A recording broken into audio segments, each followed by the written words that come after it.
Kemi fituar me qytetari, me ide, me punë, me përkushtim. Kemi fituar sepse qytetari i Kosovës e kuptoi qartë dallimin mes punës dhe fjalës, midis dinitetit dhe arrogancës, mbi gjitha midis shpresës dhe frikës.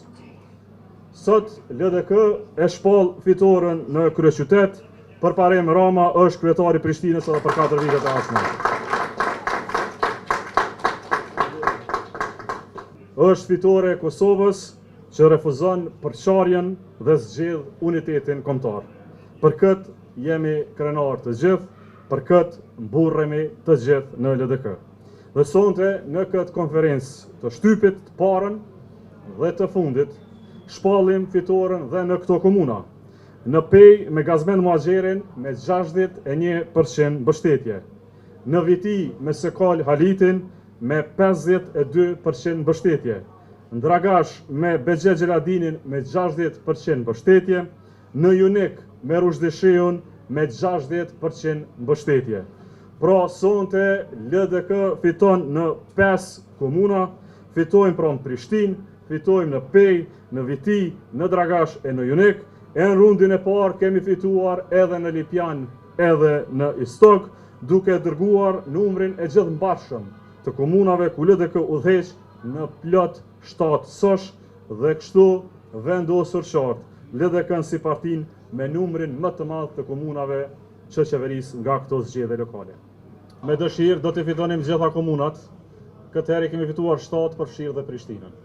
Natyrisht që në disa komuna provohet, angazhohet, vjen një kohë në mënyrën më demokratike të ndryshoj edhe qeverisja dhe s'është fundi politik. Besoj që kandidatët tonë duhet ndihen shumë krenar për fushatën e bërë, për angazhimin e bërë.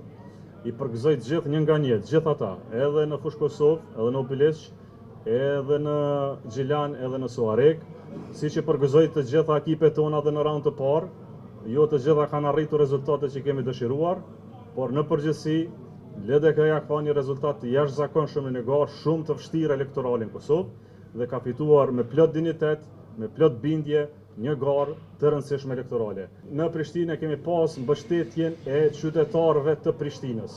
Ka fitu vullneti për zhvillim, për unitet dhe për qytetari. Kjo është fitoria e pjekurisë së Prishtinës, që thotë Prishtina zhvillohet vetëm kur e ndërtojmë bashk, sepse Prishtina është e të gjithëve. Sot fitoi qytetari që kërkon bashkëpunim, jo bllokim. Fitoi kultura demokratike mbi kultin e individit. Fitoi diniteti, uniteti dhe civilizimi politik i këtij qyteti. Kjo është fitoria më e madhe që mund të ketë një kryeqytet. Dua të njëjtën kohë ta përshëndes edhe kundërshtarin tim politik dhe e ftoj të reflektoj me frymë qytetarie. Prishtina ka nevojë për bashkëpunim, jo për bllokim. Qytetarët nuk meritojnë pengesa, por punë të përbashkët.